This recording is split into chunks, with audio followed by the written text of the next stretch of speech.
how do you run a practice? How do you grow your practice? A lot of the things that resonate really well is strategies, ideas, tips, anything to do with increasing number of patients that walk in the door, increasing the number of dollars that those patients are spending, or increasing the frequency with which those patients come back. If you guys are going to put something like that together, I think that'll be awesome. Yeah.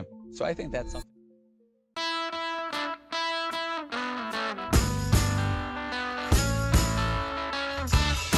Welcome to the Power Hour, Optometry's biggest and longest running show. And today's episode is going to take us behind the scenes into another long-running optometric tradition. It's a meeting in the Kansas City area, and it's called the Heart of America Eyecare Congress. Now, I recorded this conversation back in February of 2025 with Dr. Susie Lake and Dr. Jeff Gerson. They're two of the doctors who help organize and lead the event.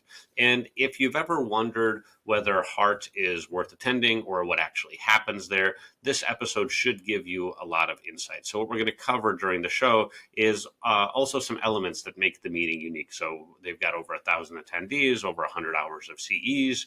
And then you'll hear a little bit more about how those CEs are put together.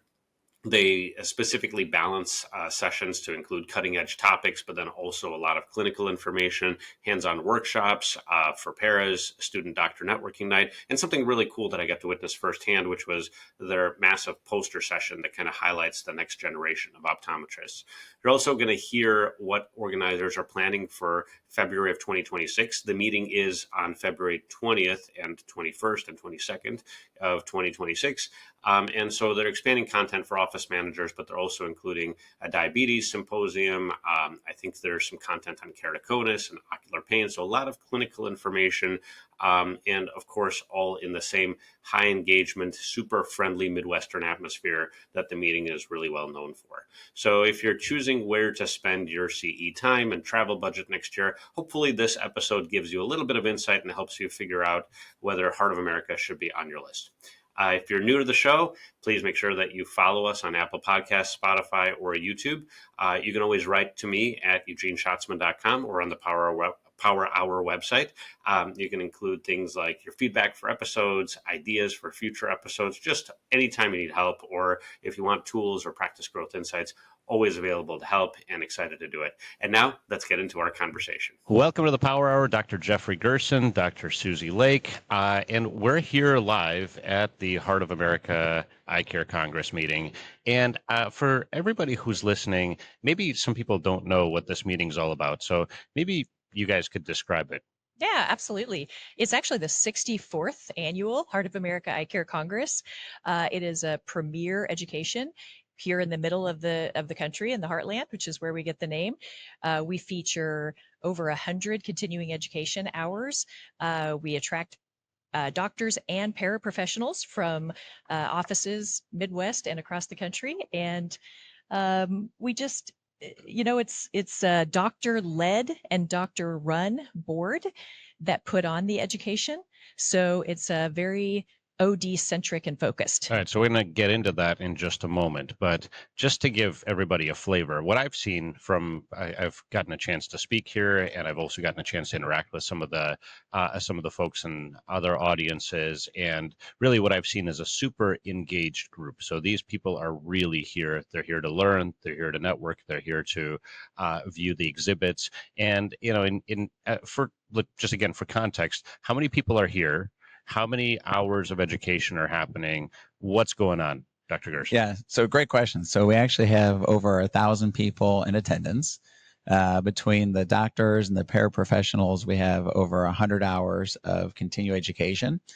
And, one of the things I think you hit on is the audience and the camaraderie that we have here, which is something I think that really kind of sets it apart from other meetings. It's not just the size, but it feels much smaller because of how much everybody connects with each other. Got it. And, while it feels small, I think the topics are really big. So let's talk about how those topics, before we even talk about the content, let's talk about how those topics were selected. And I want to go back to something else you said, Susie, about the fact that this is a doctor-led board, and explain that a little bit. Correct. It's a volunteer board of optometrists. We have no staff. that help to run this conference. It's a group of 12 different doctors and their spouses who design everything from the spaces that we work in to the education to the food that is served to I mean, really just every aspect of the meeting. yeah. Well, okay, but why is that relevant to the people attending the meeting? Why is that important? Yeah, it's absolutely relevant because every single one of us has been either a private practice doctor or an employee in an office, and we are very well aware of what everyday ODs need to fully function in their practices and to grow those practices. Right. So when you're choosing the topics that are going to be presented for the continuing education, when you're deciding what the content is and what the meeting's going to be like, that's all designed with the private practice or the optometrist or the paraprofessional in mind. Yeah, I think it's important because everyone that's part of the planning process is somebody that's a practicing or has been a practicing optometrist. And so we've been to not only this conference, but other conferences and talked with our staff to know what's really relevant and what people want. Right. So what are the kinds of things you avoid at this meeting specifically? I mean, there's a lot of really good things that you do, but what are the kinds of things that you avoid at this meeting? That's kind of a loaded question. We avoid lousy education. Yeah. I think that's really a big part of it. Is that we're really careful about who we invite to come and provide the education. And so we go to different meetings to seek out and vet the speakers that we get. So we can be very confident every year that the level of education will be really high. So I think that's one of the things that we really, really focus and avoid. Totally agree. We want to be a cutting edge source of education for people from every subject, from practice management. We had a wonderful talk about AI from Eugene Shatsman, as well as, we will dig into OCTs and AMD, and our para track is exceptional too. Well, so let's actually zoom in because we're here kind of towards the tail end of the conference, and I think what people want to know if they didn't attend is what did they miss? What are some of the things that what are some of the big learnings, and what are some of the big topics that are on people's minds, and really what are some of the golden nuggets too? I kind of want you to cover that because we are very lucky to have Dr. Jeff Gerson on the board, and he's, a very renowned speaker. Yeah, I mean, I think you've spoken in every state in the country. Is that right? I think I hit 50 this year. Yeah, yes, that's true. I did. Incredible. It's you've literally been on stage in 50 states, in all 50 states. Yeah. No, but you know what I've always said as a speaker is that Heart of America has always been my favorite conference to be able to come to as a speaker. So for me, it's kind of an interesting place where I get to experience it previously as a speaker, as an attendee, and now as part of the board to kind of see it from all the different perspectives. And so I think one of the unique things about the content here is it's very practical. And that I think that if you look at the speakers that we choose and the topics that they talk on, one of the things that I would say is it's something that people can go to their practices on Monday and do something differently because of what they heard here. So I think that's one of the important takeaways, or for people to know about our Congress, is that it's really practical and it's something that can change the way you practice. Susie was mentioning some of the different topic areas. And again, if you look at the courses that we're offering, it's a really wide range of topics. So whatever somebody's into or what they want to learn about. I found it interesting, your talk on AI. It was an interesting panel from really 4 different perspectives on what AI is, how it's affecting us today, and how it could be affecting us tomorrow. And I think that's a really important topic because it's one that 2 or 3 years ago, I think most of us would have just preferred to stick our head in the sand and pretend like it's not here or coming. And really what your course showed is it's here. And it's going to be even more. And I think that's an incredibly practical takeaway. And that one was really fun to do because I obviously have a technology-based and marketing-based perspective on AI, but being on that panel was really fun because I think the speakers brought a wide variety of perspectives. And, somebody talked about the clinical side, what are they doing from a very specific clinical approach on the AI side, and what are they using in clinic right now, and what are they hoping to use in clinic this year. And then, I talked a lot about, what are the different tools, shortcuts, things that you can use in your practice to either drive revenue or cut costs with AI. And then one of the other speakers talked about this really interesting futuristic view, which I have no doubt we're going to hit. But where is AI going to be in 2 years?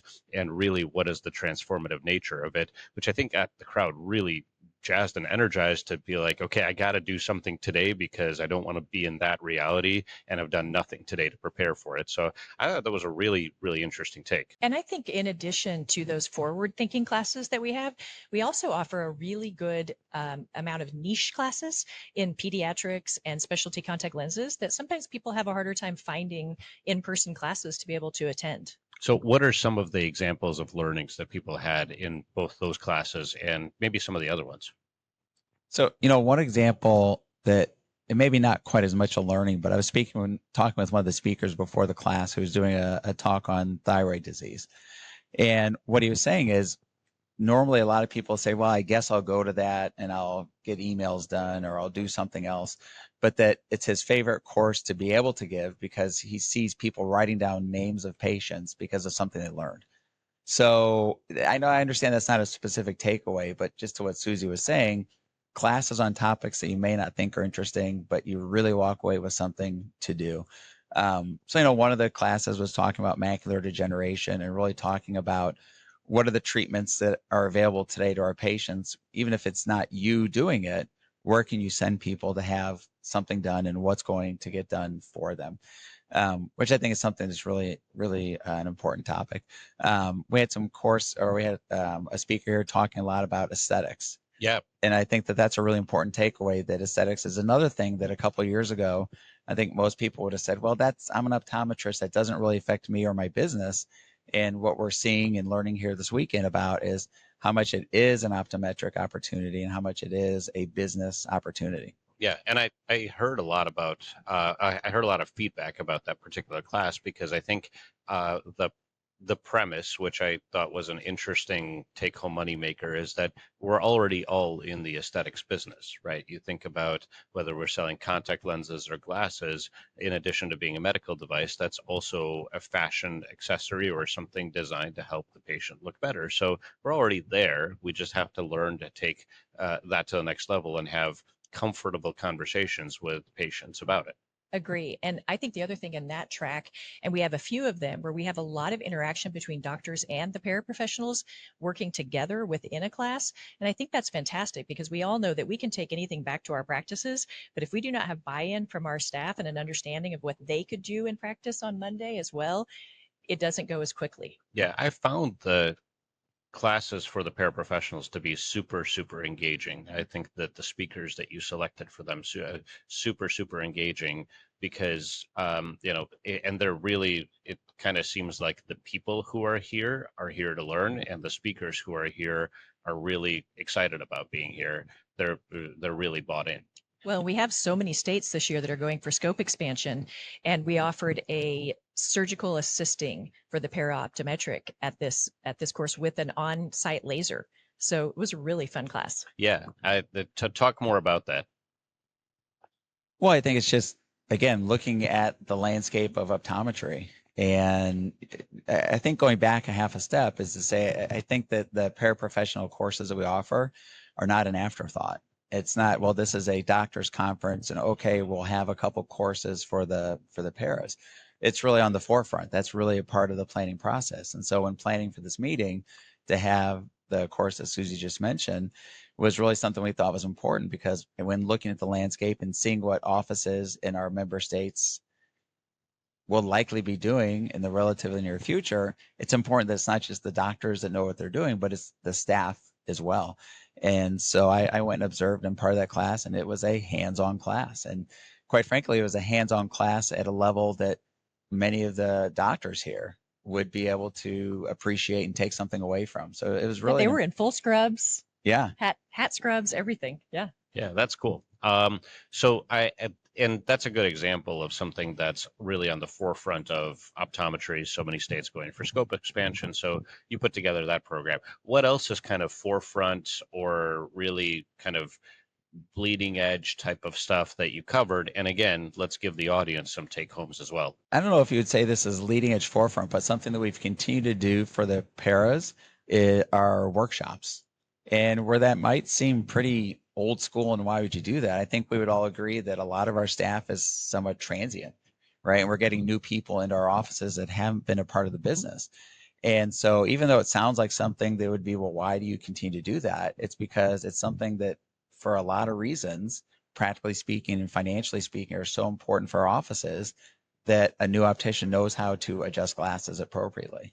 Yeah, So and it's an advanced class. So we have in a an advanced basic and an class. advanced class. So if you come one year and go to the basic class, you could return the next year to do the advanced dispensing class. And what I heard is that some of the doctors who are here are sending some members of their staff as a reward or as a, kind of an earned benefit to get the additional training, but then also to attend a conference and to learn in both the doctor and the paratracks. Yeah. Well, I think that's an important thing you point up as a reward to staff. So when we start talking about staff retention and what are Right. things we can do, that's one of the things that we can offer. And so we think this is a great opportunity for staff to come and learn and, quite frankly, have a good time. The exhibit hall has over 80 booths in it, and so there's something there literally for everybody. There's camaraderie events. Last night, part of it was a beer tasting, so different local beers that people we're going around the exhibit hall and tasting different beers and interacting. And it's kind of a unique opportunity to both learn and have fun. And I think you should talk about our poster session because we do have an incredible That was super poster cool. session. Yeah. It was amazing. I was totally blown away. It was the first time that I'd really walked through it at all. And, I've been lucky enough to go to most of the major meetings and where that's, very scientific meetings where they have lots of posters. I've never seen anything that compared to what I saw last night. And it wasn't just the number of posters, that there was 80 some posters that were there. It was the quality and it was how engaged people were. And so a lot of times at meetings, it's just students that kind of wander around and because they feel as though they have to. But there were so many attendees in there interacting, asking questions. It was amazing. Yeah, and I think the poster session was really kind of a great way to bridge because I have met a number of students at this meeting as well. It's an interesting way to bridge kind of the current trends in optometry with what's going to be the future of optometry as well. Yes, and Eric, he's in charge of our Dr. Eric Polk. He's in charge of our poster session, and he was mentioning when we were talking about it today how prideful he is that we actually, we select winners of our poster session and we Right. fly them here. We pay for them to come and be able to talk about their posters, and we want that to continue to grow our support of young doctors and the educational aspects of our profession. Yeah, and I thought that was neat. So, are there a couple that you want to mention in terms of posters that won, or really, are there any major trends in terms of research or what students are really interested in that you identified during the poster session? I think so. When I was at registration and talking to students and residents as they checked in, I was asking most of them, "What's your poster on?" and tell me something about. And I was trying to almost not really harass them, but ask them a few questions. And one trend that I saw was amongst the students and residents we had that did the posters, they're really smart. And man, they were on it and they really knew their stuff. And that's not a one specific poster, but that was something that was really proud and happy to see. Yep. That, sometimes you hear about optometry and, board scores and who are the graduates, but it was a glimpse into maybe the cream of the crop of the graduates that are here at our meeting and presenting something. Yeah, I thought it was really interesting to see how passionate the students were about their work. But also it's interesting to see how the students were interested in the in the various both practice management and clinical tracks that you had going on. Definitely. And we do have 25 students that are actively in optometry school right now that come and help us run the meeting as well. So, we're looking to the future too, to let them know how important it is to stay involved in state organizations, local organizations, and then regional meetings too, that, we want to keep this live education alive and continuing far into the future. Yeah. And it attracts a really I think it's a well-organized, large crowd of doctors who are all here, doctors and paraprofessionals and students who are all here to do a couple things. Number one is learn. Number two is to network. But the learning doesn't just happen in the classroom, it also happens in the exhibit hall too. So talk a little bit more about how that's organized, because I noticed the vendors doing some interesting things as well. Yeah, so one thing I would say is we have two people on the board that are in charge of the exhibit hall. And so a lot of time and energy is really put into really everything about the exhibit hall and how it runs and what people are doing. And I think over the years, one of the things that exhibitors have seen is if you just come and sit in your booth and hope that people will come by. But if you do something a little bit different, that more people are going to come by and it's more interactive. So I think we have a lot of great vendor partners that are here and doing fun things in their booth. Popping popcorn. Popping popcorn. Yeah. Just lots of great stuff that goes on. Yeah, I've felt that the interaction is a little bit more intimate and a little bit less, salesy as you're walking through the exhibit hall, and it's a little bit like, everybody's kind of friends and they know each other. Yeah. And even though you are not just for the Midwest, right? You guys have how many states here So I represented? believe we ended up at 41. 41 states represented, international speakers that are here. And so it really is, it's for sure a national meeting. And with the international speakers, I guess you could almost say we're a global meeting. Yeah. Well, so this is important because I think that, but the meeting is always in Kansas City, right? Yeah, it's always in Kansas City. It's always right around Valentine's Day, heart of America. So kind of two meetings. We're in the heart of America and the heart for Valentine's Day. Yeah, and this year, one of the things I'm super impressed with is that, we're talking on Super Bowl Sunday, and this year you are, and last year, and the year before. Seriously, you guys compete with the Super Bowl? And this is our third year, third year competing with the Super Bowl, and you get 1,000 people to show up. Absolutely, pretty impressive, huh? Yeah. That is pretty impressive. Yeah, that means so. It must mean that the people who are here really enjoy their experience and really get a lot out of it. Yeah. So trends that let's go back, kind of global trends as you think about, because obviously anybody who's listening to this either attended this meeting or didn't in 2025, but is probably thinking about, okay, is this something that I consider in 2026? So what are some trends that right now it probably is the case that the year that your planning season starts for next year to some extent. So what are some trends that you identified, or what are some trends that you really think that you will focus on next year as you start thinking about what next year looks like? Well, I'm going to let Jeff talk about the education, but one of the things that we recognized starting last year was that doctors were telling us they were really struggling to find associates and doctors to hire for their practices. That's a major issue, right?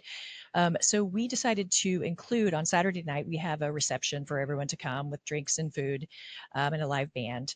But we added into that a student doctor meet and greet. So if you are either looking for a doctor for your practice, or you're someone who's looking for a new job, we have a reception where people can come and meet each other and set up perhaps future job opportunities. Got it. So how does that work? You just explain that a little bit more. So ahead of time, we ask anyone, we send out a lot of information to social media, but as well as on our website, we ask for doctors that are currently seeking employees and or people who are seeking positions to get a hold of us or to their state liaisons, their executive directors of their optometric associations. And we gather some information about those practices that are seeking doctors. And then when they come, we literally put them all together in a reception area. We separate it by the states. We have 5 states that participate in the Heart of America. And we have 40 that attend, but we have 5 states that generally are part of the recruiting. Correct. Thing, yep. So those states in particular will have a table in our reception, and students go in there and it's packed with people just looking for jobs and or associates. So it's almost a mini job fair, but a very practical one, because absolutely, you're not necessarily going through recruiters or anything, and you're getting to meet face to face and in a real light, fun setting as well, right? Like you're relaxed and you're just having good conversation versus a stiff job interview or an online ad. Yeah, that's cool. That's super cool. Yeah, it has been a really successful event. You were talking about planning for next year. And, one of the things that we noticed, I mentioned this earlier, as far as sending staff and who comes, we want to make sure that we're meeting the needs, not just of newer staff or people that haven't come, but maybe people that have been in office for a long time that take on different roles. So I would say historically, we may not have had as many of the office managers come, but I think next year we'll probably have some interesting tracks, whether it's marketing and practice growth, that will attract a whole different set of paraprofessionals that the doctors will likely attend as well, that are really practical as far as how do you grow your practice. A lot of times that's kind of an off limits topic because a lot of times states limit how much practice management you can get. But the reality is without it, how do you run a practice? How do you grow your practice? So we think it's important enough that that will likely be part of our program next year. Yeah. And I agree with you 100% because I think that, and I'm sure the listeners will agree with you, because what we hear in terms of feedback to the shows that we publish, and I ask for feedback after every single show, but a lot of the things that resonate really well is strategies, ideas, tips, anything to do with increasing number of patients that walk in the door, increasing the number of dollars that those patients are spending, or increasing the frequency with which those patients come back. And quite frankly, while there's a lot of, they call like, advice in the ethosphere about little general things that you can do here and there. It's not really all that well organized into practical day-to-day moneymaker tracks. And so if you guys are going to put something like that together, I think that'll be awesome.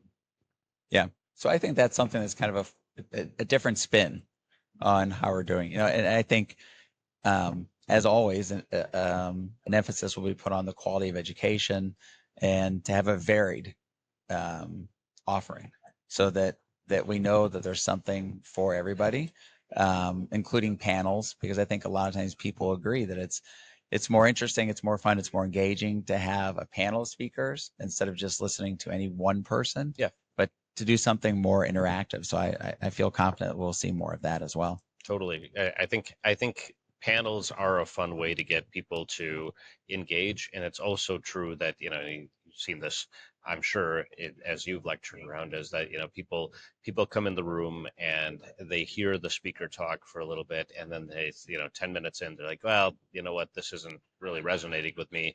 And then they either disengage, whip out their laptop, or they walk out of the room. But what's great with the panel is that you can get more people engaged because they know that, even if they're not resonating with the current speaker, then 10, 20 minutes later, there's going to be somebody else with a different perspective. And I think it gets the audience really excited. So in terms of, again, going to future meetings, what are the things, let's summarize, what are the things that you're going to keep and do more of? And then what are the things you're going to try to avoid? Well, I think Jeff talked earlier, we really don't want people to ever leave a class and go, that was a wasted hour. We really put a lot of conscious thought in making sure that the education that we offer to people, like he said, is applicable immediately upon them, entering their practice the next week. So we don't want to just put a class in as a filler class. We want the classes that are interesting and engaging for people. So, I think we'll definitely continue along that track. Yeah, for sure. Yeah, I think that's really the main point of what we'll continue to do, what we'll avoid. I think we'll likely continue to have a fun and engaging exhibit hall that has something for everybody.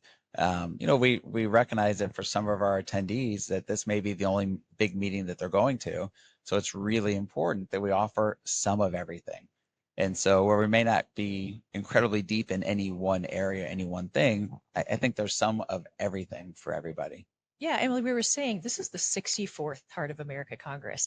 That's a very long How running. did it start, Susie? This is now, Well, I think that's a great question. I don't know that I have the full answer for how we began, but I will tell you, in college, I went to the University of Nebraska at Lincoln, and I worked for an optometrist, and he would bring us every year to this conference. That wasn't quite 64 years ago, though, was almost, just shy of 64 years. Yeah, that was one of the first years. But it was such a full circle moment for me to come on this board, because I vividly remember walking into that front door of this hotel. There used to be a phone bank of payphones, and I went over and called my parents collect and said, "This is the fanciest hotel I've ever been in my life." That's great. But it really, you were talking about the camaraderie in the exhibit hall. What I will tell you is it is the Midwest. It's Midwest nice. You come here and, you'll see people sitting all around this hotel, chatting with people and connecting, with people they haven't seen since the last year that they were here. It just has such an incredibly good feeling for this conference. Yeah. And I found, so in speaking to the audiences as a presenter, I found the audiences to be incredibly engaged. I found that people are really here. They're not here to check a box, but there are so many CE options. You probably wouldn't travel to check a box. You would probably travel to get something out of it. And you would travel on Super Bowl weekend if you're really getting something out of it. So. Yeah, it's true. But the other thing that speaks to that is there are doctors that have been coming to this for literally over 40 years. And so we have a lot of attendees that have come 10, 20, 30, literally 40 times. And so it really is, it's something that once you come, and it's almost like you're sucked in, that once you come and experience it, people keep coming back year after year after year, which also plays to your question about what are we going to do differently or the same.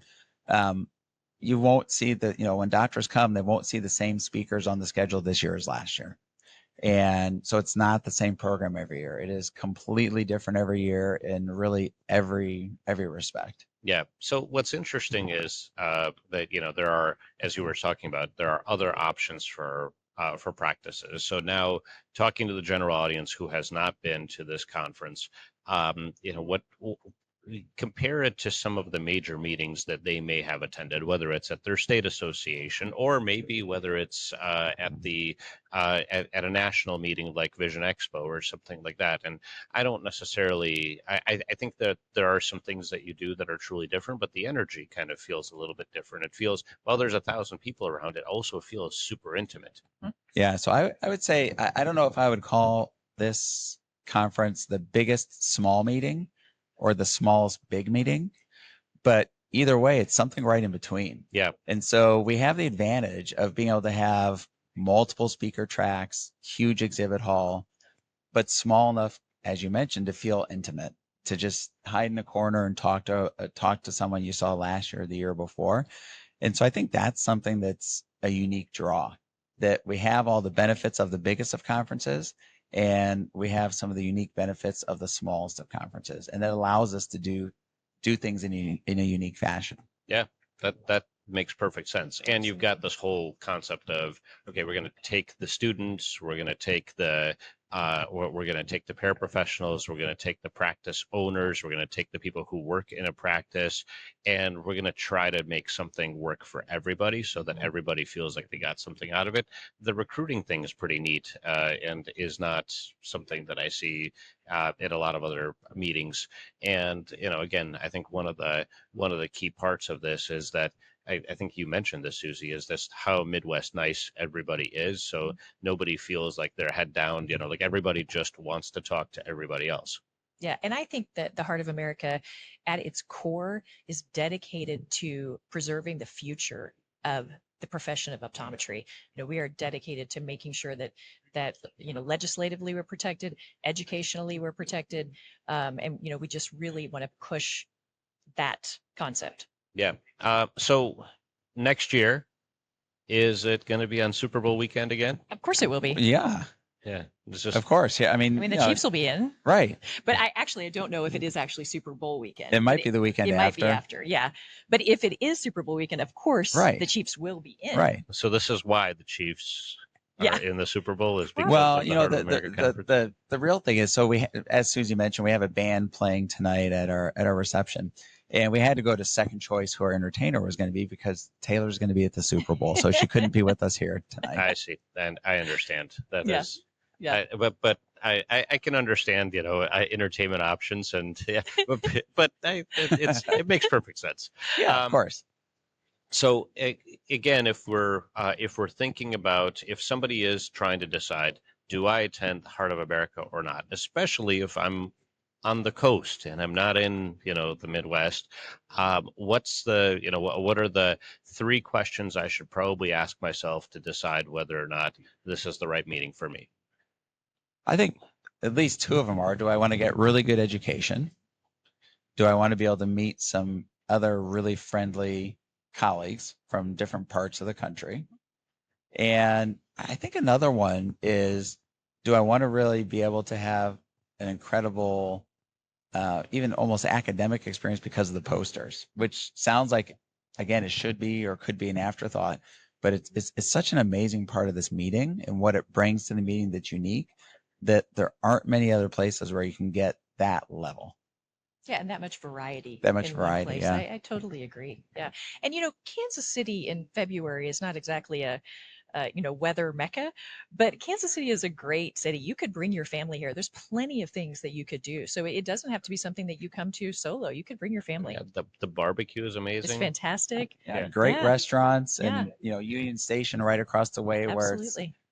there's a lot of great stuff to see. There's a lot, to your point, there's a lot of people that did Yeah. bring their families and little kids, and I think Yeah. it's an underrated spot. For Yeah. sure. Well, so I think for the audience, how do they learn more? And if they're interested in exploring what next year looks like, how does the audience learn more about this meeting and all the things that you'll be doing at it? What's your announcement schedule?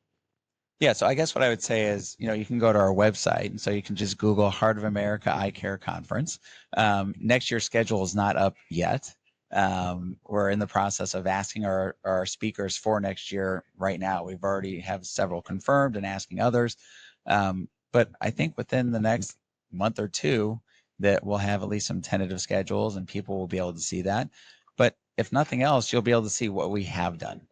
And I think that what has been happening over the past few years is also a reflection of what we will be doing moving forward. That's great. Well, Dr. Susie Lake, Dr. Jeff Gerson, thank you for joining me on the Power Hour. Thank you for sharing with our audience a little bit more detail about this really interesting and I think a little bit of a hidden gem of, as you kind of called it, the smallest big meeting or the biggest small meeting, whatever, however we classify it. I think it's a really important meeting, and that's why I really wanted to cover it. So thank you both for joining me, and thank you both for educating the audience. It was a pleasure to be here. Yeah, thanks for having us. Yeah.